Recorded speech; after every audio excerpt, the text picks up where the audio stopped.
혹시 나 지금 뭐 하고 있지? 이렇게 길을 잃은 것 같다는 생각 해보신 적 있으세요? 오늘 우리가 함께 살펴볼 이야기는요. 바로 그럴 때 우리가 있어야 할 자리가 어디인지에 대한 한 설교를 깊이 들여다보는 시간입니다. 정말 그렇죠? 우리 모두 때때로 번아웃을 겪기도 하고 또 방향을 잃었다고 느끼기도 하잖아요. 오늘 우리가 나눌 이야기가 바로 이 지점에서 시작돼요. 길을 잃었다고 느낄 때 뭘 하시나요? 이 질문 아마 많은 분들이 그냥 지나치기 어려우실 거예요. 그런데 진짜 놀라운 건 이거예요. 바로 예수님의 제자들 이야기인데요. 그들은 인류 역사상 가장 엄청난 승리, 바로 부활을 눈앞에서 목격했거든요. 그런데도 길을 잃었다는 겁니다. 아니, 어떻게 그럴 수가 있죠? 오늘 그 이유를 한번 제대로 파헤쳐 보겠습니다.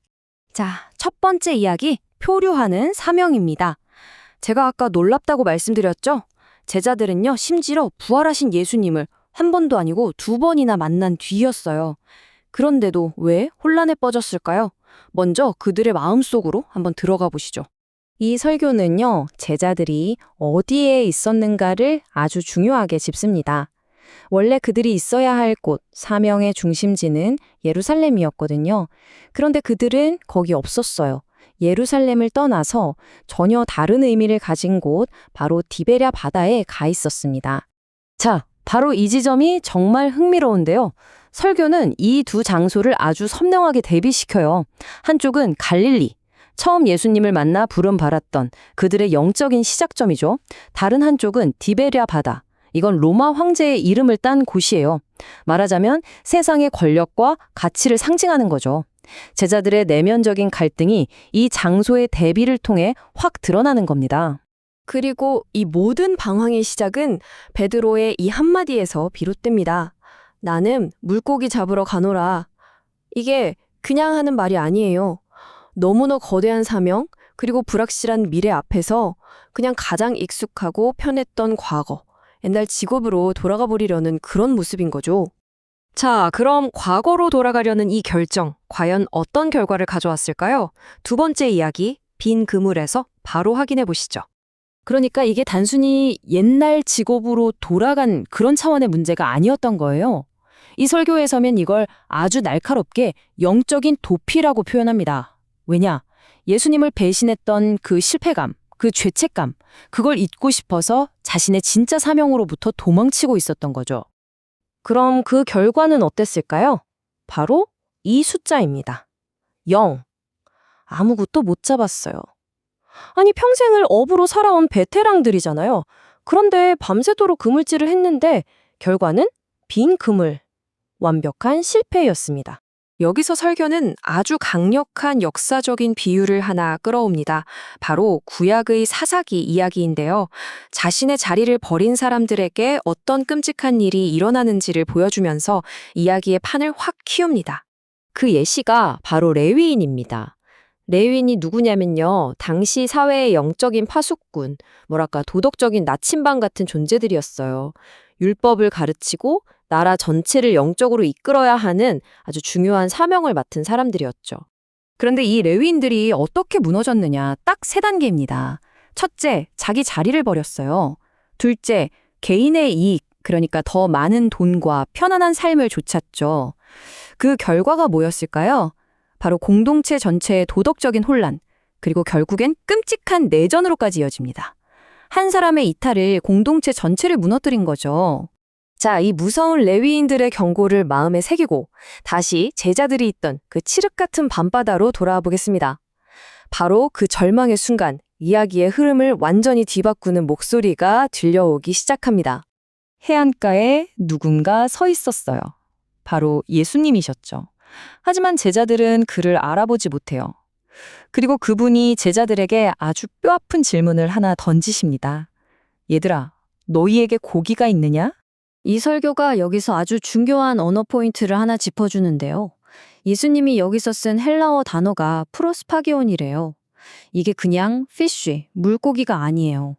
빵이랑 같이 먹는 뭔가 진짜 가치 있는 음식, 제대로 된 한 끼 같은 의미랍니다. 그러니까 예수님의 질문은 이런 거였죠.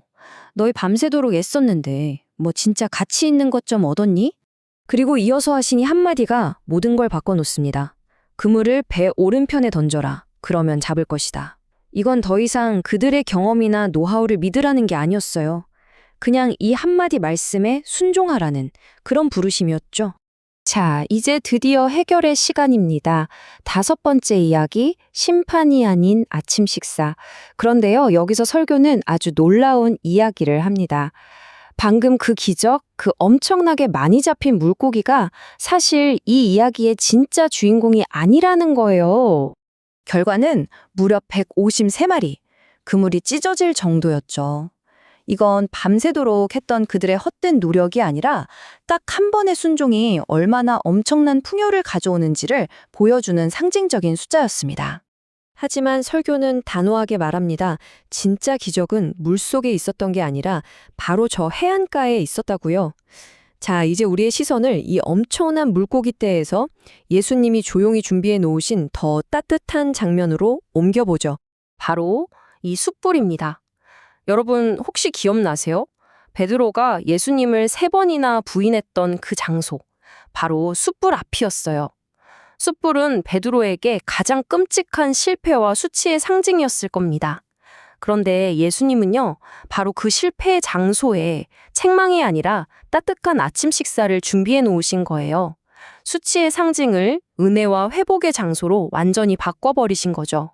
그래서 이 이야기의 진짜 클라이맥스는 153마리의 물고기가 아니라 바로 이 한마디였던 겁니다. 와서 아침 먹어라. 모든 걸 다 덮고 심판하는 대신에 다시 먹이고 회복시키겠다는 정말 단순하지만 세상에서 가장 깊은 초대였죠. 자, 그럼 이 모든 이야기를 통해서 설교가 정말로 말하고 싶었던 건 뭘까요? 마지막 이야기, 있어야 할 자리입니다. 설교가 말하는 있어야 할 자리는요, 어떤 직업이나 물리적인 장소를 말하는 게 아니었어요. 그건 바로 내가 무언가를 열심히 하기 전에 먼저 은혜로 채워지는 자리. 실패하고 넘어져도 괜찮다고 와서 아침부터 먹으라고 하시는 그 주님의 식탁. 우리의 진짜 목적과 힘이 시작되는 바로 그 자리를 말하는 거였습니다. 그래서 오늘 이 이야기는 바로 이 질문으로 마무리하려고 합니다. 여러분, 정말 바쁘게 살아가고 계시죠? 그 분주한 삶 속에서 과연 누가 여러분을 위해 아침을 차려주고 있나요? 우리의 진짜 힘과 에너지는 과연 어디서부터 오는지 잠시 멈춰서 생각해보는 시간이 되셨으면 좋겠습니다.